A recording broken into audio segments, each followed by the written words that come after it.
What is going on, Mr. Wilson? Hey, we did deal with the COVID crisis, man. Yes, sir. Yes, sir. We are completely across town from one another. I am in South Phoenix and you're in New Mexico. So, how's it We going? good, man. Good. It's interesting times, but you know what? Exciting times in a weird kind of a way. Yep, there's a silver lining in everything, correct? There is. There is. So, a lot of people have been asking, "Hey, how are things different? How are things going on?" And I think that's kind of what we're going to be kind of covering today a little bit is what is going on, and and all this hype in the media and all this. I don't even say drama, but all this stuff going on. We Strange. are we are a nation of opportunists. Hmm. That is the best way I think that I could possibly describe um, everything. Yeah, So, it's crazy. It's crazy to see things that are going on out there. So how is your day to day different? you know what? It's interesting. We talk about that, do we not? Get up, get dressed, still do the same thing, still working out. Just working out from home. Actually, I was working out from home anyhow. So not too much different for me, to be quite honest. But I know a lot of other people have gotten in a different routine as well, and we talk about that in order to adapt into this kind of different style and kind of go from there. But see, we've been using a lot of the things that we use right now previously. Yeah, we what's funny is I was telling you about this being on a meeting a month ago or something like that, and watching everybody trying to figure out what we use right now, Zoom, for the first time.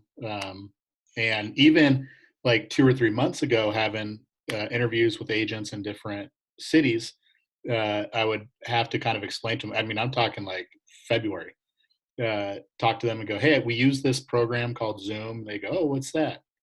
And and I would go, "It's kind of like Skype." Okay, because Skype's been around forever. But we've been using Zoom for 2 years plus, Yeah. um, and it's a part of our life. We use it. Uh, 3 months ago, 4 months ago, we used it 4 or 5 times a day, and now we use it 4 or 5 times a day, all day. It's the Become the new learning. norm. It's It become is. the new norm. Yeah. It is. So, Um, so what are some positives in that though that you see? uh, for us, let's talk about just for us. A big one for us is we keep a Zoom up for all of our locations for real estate, and all of our people are on it. So, and that even goes beyond just normal 9 to 5 business hours. So right now, if we wanted to, we could jump over to our Zoom call, and we're going to have people from 4 or 5 different states on there and all communicating. Probably the coolest one, Aaron, is we do happy hours on here. And spouses get involved, kids get involved, and because there's no restaurants open to go sit at or anything like that, um, at 5:30, 6 o'clock, somewhere around there, you can jump on and you'll find different people on there with their kids, their spouses, and dogs and ferrets and whatever, uh, just laughing, having a good time. So, long story short, is it's actually virtually has connected us, I think, on a deeper level than ever before. I totally agree. You look inside the Casa de Delperdang and the Casa de Wilson or the restaurant the Wilson, and you're right. It has literally kind of brought a whole new element to things that people didn't see before. And if you would have said, "Hey, let's do this," I guarantee you would not have the draw. Not at all. It's been You forced. were like, "Why am I gonna? That is so stupid to do a virtual happy hour." Yeah, And, just and now it's just like you're right. It's brought in a whole new element, I don't because know we're if it was Thursday or Friday we were all on, and you were grilling hamburgers, and we were eating Panda Express, and people are in their backyards, and we're one of our agents shows up with a mustache that he had never had before, and it's and, just and he and doesn't have it now. So just no, go. his fiance let him keep it for about 30 seconds, which was, in our opinion, was 30 seconds too long. Yes, it was. You look like Ratatouille, or the guy out of Ratatouille. Um, but it's allowed us to, I think, go on a deeper level, because while we get to see each other all the time, and you may call and Jenny's in the background. I may call Karen's in the background. Very rarely do we all get together like that and just laugh and have a good time. And we're in the same city. That's right. But you know what? It's brought a whole new element to real estate, or at least from our team standpoint. I think when you start to talk about how people getting insights on how people are operating, for instance, we know that if you've got let's say we've all seen them, the virtual calls with 30 some people that are on there, and you're looking at a bunch of different people. Some have their camera on, some don't have their camera on.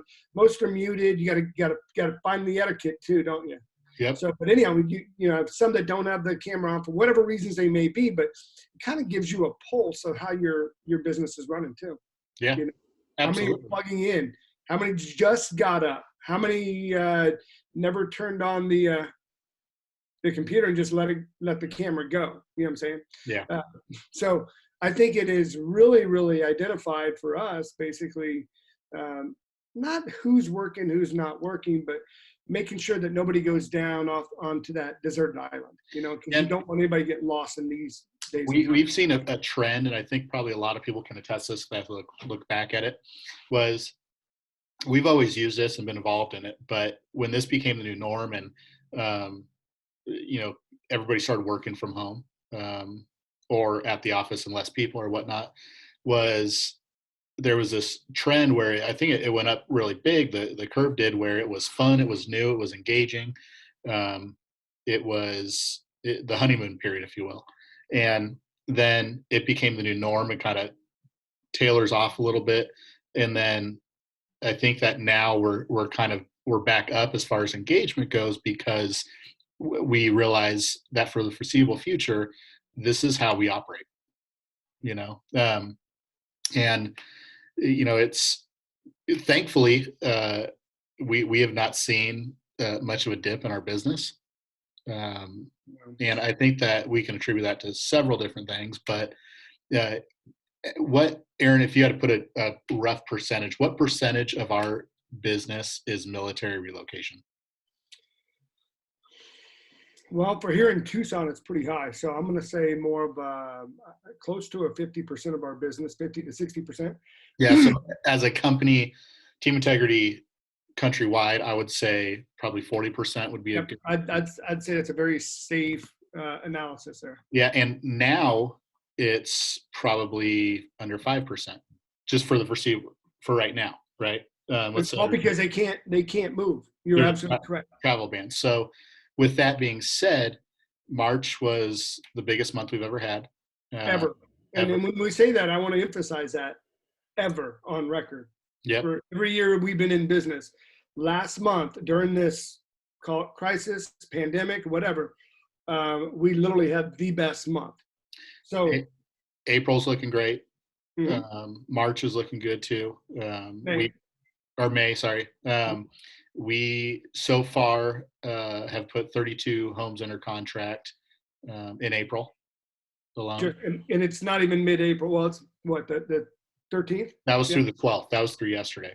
Mm-hmm. So April is going to be another phenomenal month. And there's still, thankfully for us and for our industry, we are blessed. There's people still looking to buy and sell. And that's what I think, we're not here to preach like, hey, everything is phenomenal. It's just the fact that things are moving. Things are going. That is normalcy for us. And that has not been, we've changed some stuff. We've adapted. We've moved some stuff around. Yeah. There is the agents that are on our team are working twice as hard. So it has not come easy, I guess, is what I'm trying to say.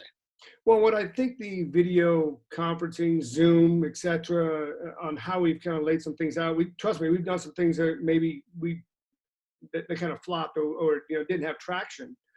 However, the Zoom rooms, those have gained some traction. And I think a lot of it is because it's that accountability piece, you know? Whenever you're in there and you're on it and you're basically, like you said, we can go over to a different Zoom room right now that our team is in right now.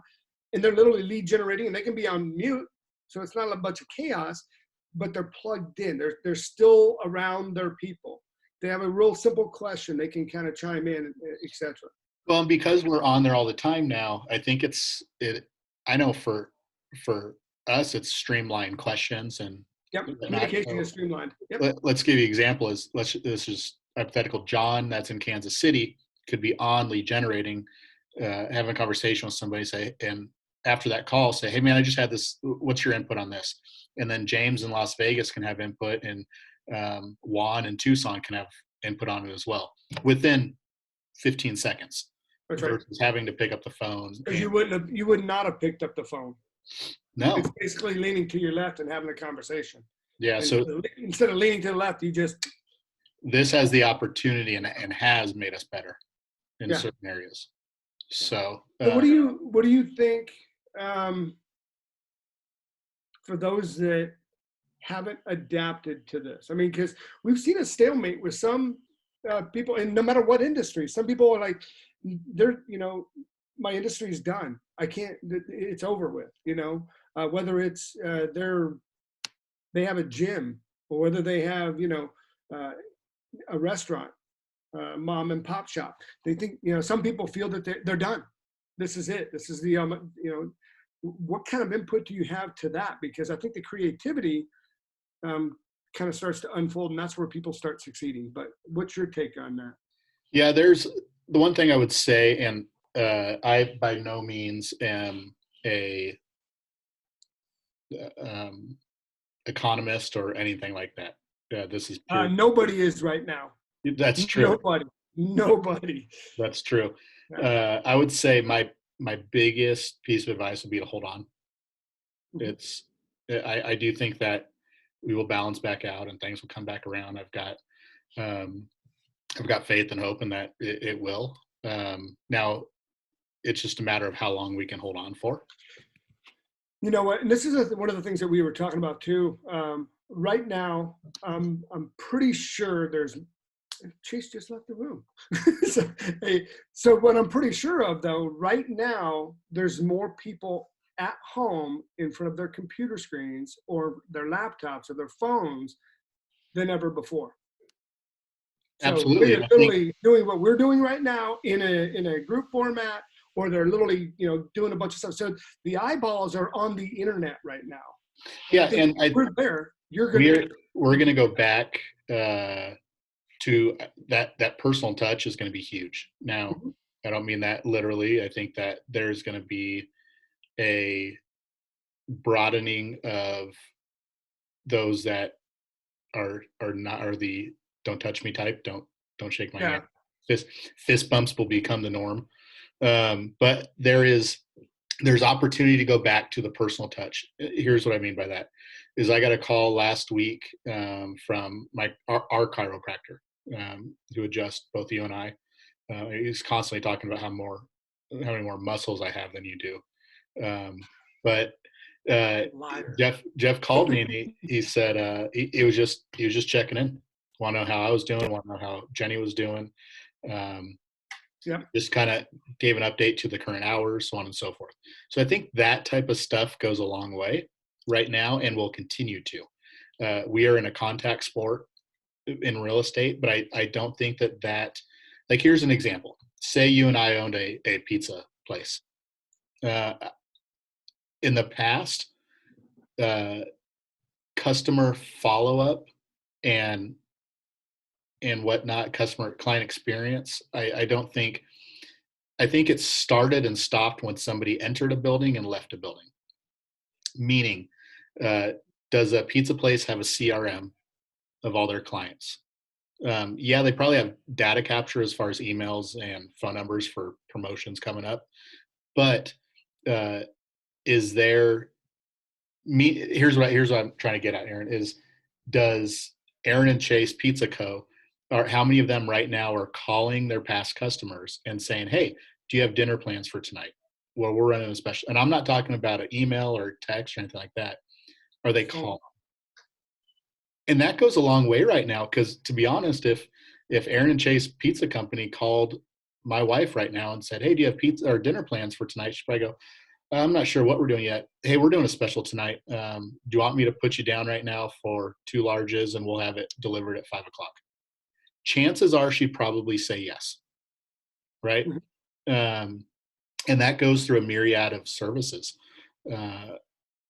across the board. So I You know think what? that's where it's going to change. You're absolutely right. And I think the thing is just like that same format. I mean, somebody that's got a gym, you know, no, you don't have people that are physically going into that gym. I get it, you know. So they got to have that creativity piece instead of just stopping and freezing and not doing anything. You've got to go, okay, hey, how can I engage with my clientele?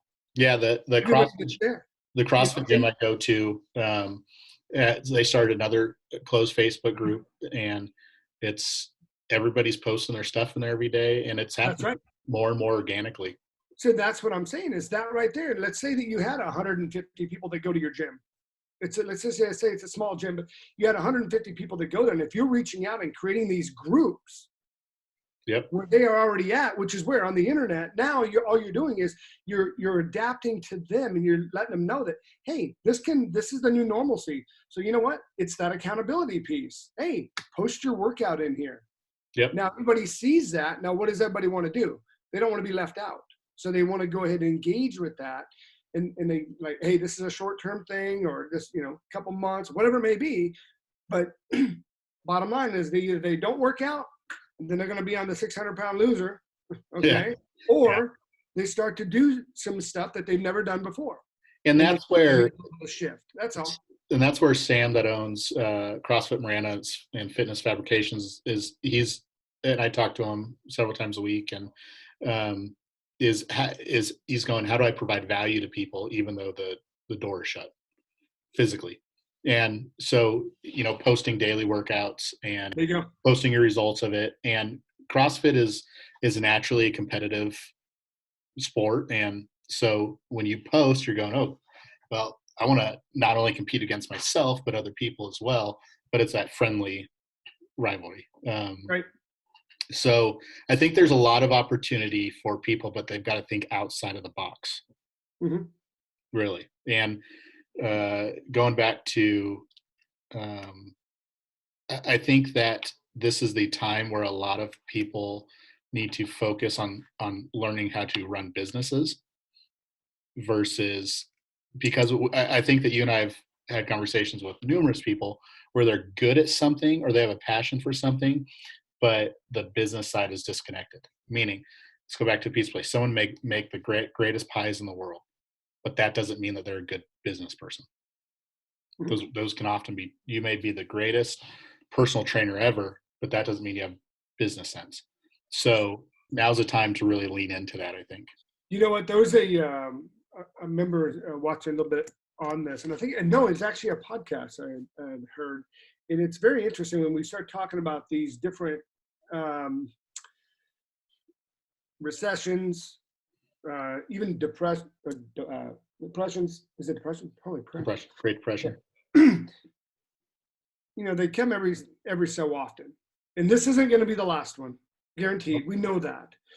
So they happen in these different cycles. But one of the unique things that I really took out of it is I've been a part of a couple different recessions when in real estate, where it was ugly back in 2006, 7. And the thing is, what I learned then is what I'm applying now. Okay, so what I say is those individuals that are in a financial bind right now. Granted, money's not growing on trees. Okay, however, one of the biggest things is do not bury your head in the sand. Yeah. You've got to learn from what is going on right now, because in the future, whether it's 10 years, 15 years from now, and it happens again, you are prepared. I think it's like anything in life. Take your licks and learn from it. Well, and that's what I'm saying. That's one of the things that I learned back in, because I remember 87 or 80. I know you weren't even around, obviously, but that was one of the things that I remember very clearly, watching how grown men were crying. And I'm like, what in the world is going on here? Now, 2006, 7, 8, that was another totally different. Don't get me wrong. However, very similar techniques were going on. So it's funny to talk about that. Jenny Adams, who runs Team Integrity, her and I were talking about it Friday maybe or Saturday, and we were talking about the fact that, like, her and I both we're both about the same age, and we were talking about finally being at that place in our lives where we've got savings accounts, and like our kids are not toddlers anymore, and we're actually going in the positive direction financially, that type of stuff. And blessed to be able to have reserves for something like this if it prolongs.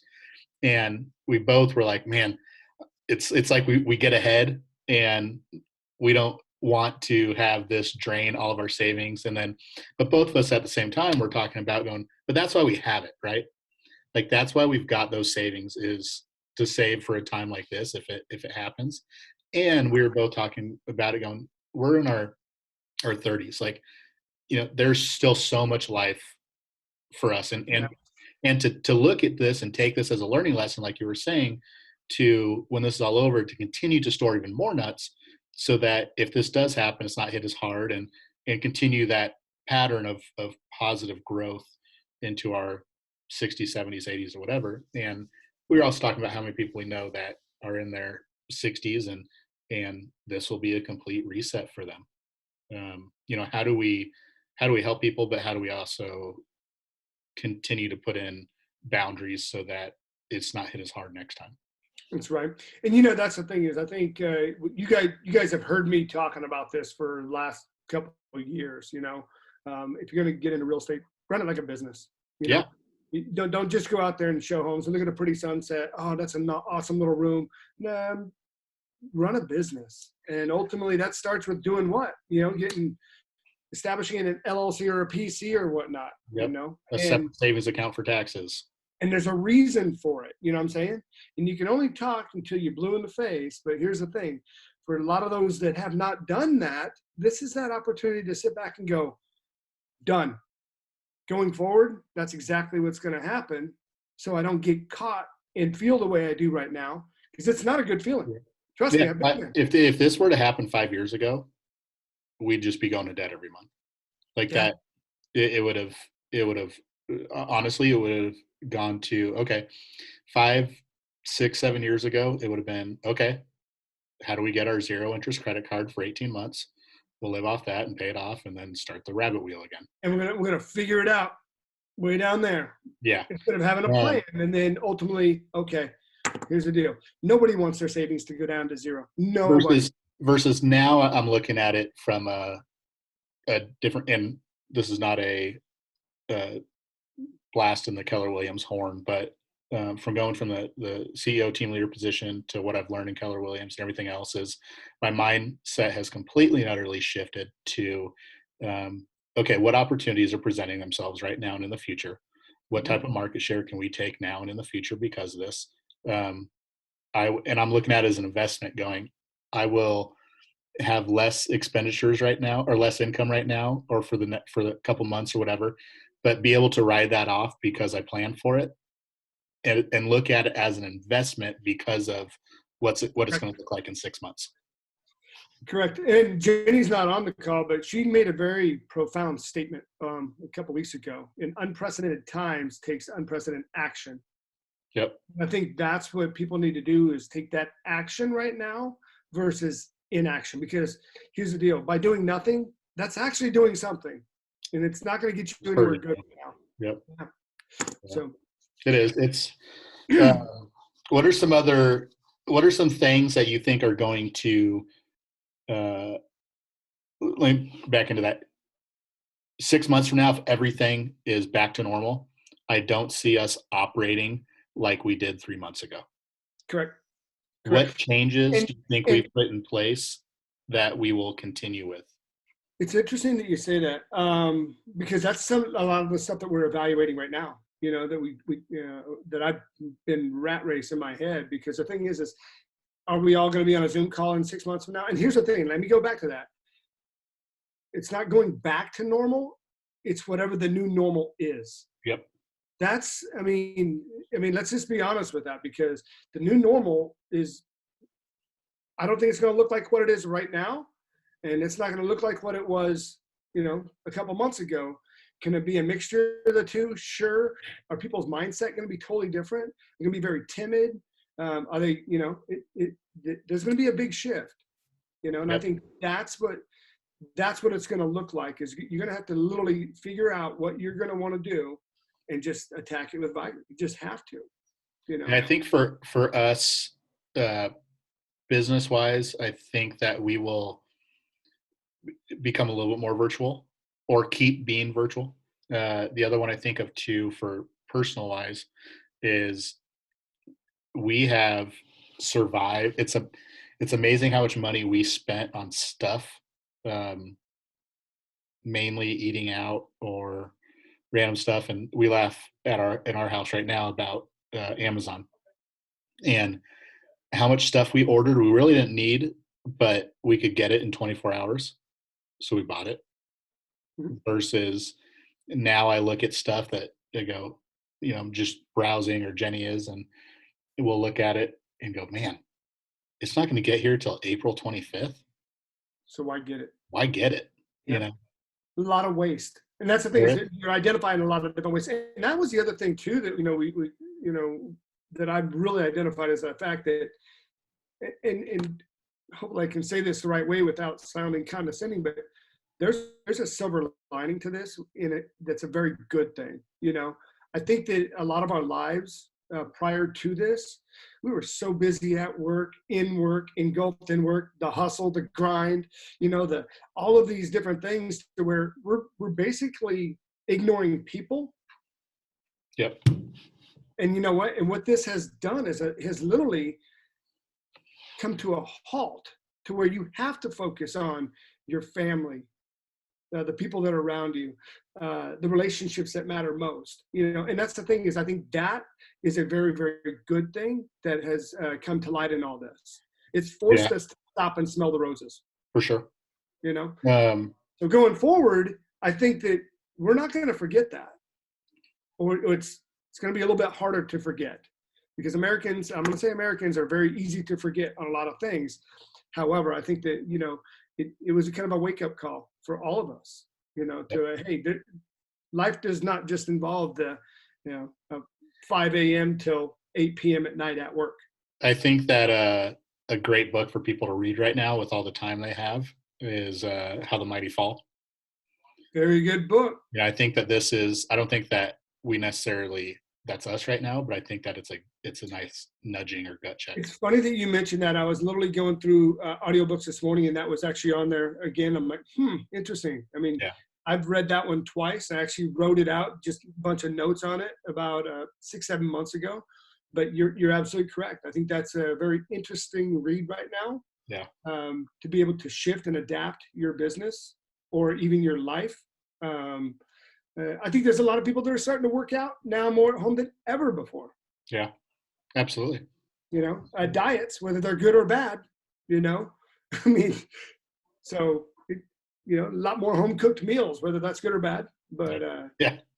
you know, What? so Let's end with this. What are you yeah, looking forward to the most when this is over, or the quarantine has lifted? you know what? I think it's just people surrounding myself with the people that I love the most, and integrating them into, a team summit for crying out loud. Yeah. Literally being able to go back and, high five. Yep. Yeah. I get it. I mean, as simple as that may sound, again, we basically went through all this complexity to get right back to understand what matters most, which is simplicity. Yep. You know. Yep. So that's my. How about you, dude? Dude, it's so weird to say, and I was talking to my wife about it yesterday. Was up until 4 years ago, I think I had flown or traveled 3 times. Um, and uh, side side trail is I am so lucky that my wife and I did a 7-day trip to Hawaii in January. That was the longest trip we've ever taken, the biggest trip we've ever taken. Like we've never done anything like that before. We've done 1 or 2 day things, and it was awesome. Like the thought of having to cancel that now or whatnot, it was cool. But with that being said, I told Jenny, I said, dude, I got to get out of Tucson. Like I need to travel because you and I were going a lot of places in March and April, and all that got canceled. Yep. And how much I've changed in my life from uh, I never really wanted to get on a plane and go anywhere to now I'm like every single day I look at places to go. Like I want to get out of the country. Like it has been such a, it'd be like the equivalent of somebody going from a vegetarian to a carnivore. Like I need to go somewhere. I am going stir It's crazy. interesting. They canceled the CMA Fest, which the country music. Yeah. And Karen and I, it had been our third year going with our daughters this time, so we were really amped up to go. And it's just like And so now I look at it and go, here's the deal. I was even telling her last night, I'll just get 3 or 4 songs kind of quietly, nobody knows, put them on, i.e. a thumb drive or playlist, and you know what? We'll have our own dang CMA in our That's own right. backyard. That's right. Yeah. Like I can't tell you that I think the first place I'm gonna go is Rocky Point. We were supposed to be down building a house for a family last weekend or 2 weekends ago, sorry, and it got canceled, obviously. And I was talking to David, who runs a house-to-house program for One Mission, and we were talking about going down. Typically, they don't build in June and July because it's so hot down there and humid. About us going down and building, finishing some houses, and working from sun up till about noon, and then hanging out for the afternoons. And I'm probably gonna do our first house build the first weekend this lifts. Like I literally will be in Mexico the first weekend this lifts. So I can't wait for that. Yeah. Cool. So we'll get on these regularly. We'll get some other people on here, much more intelligent than us, and yeah. not very hard. I was to say the bar's not that high. Extremely low. So we'll get this going, and this will be the new norm, doing it this way. There you go. Let's do this. All right. All Hope right. everybody has a great week. Stay safe. Holler if you need anything at all. That's right. Later, dude.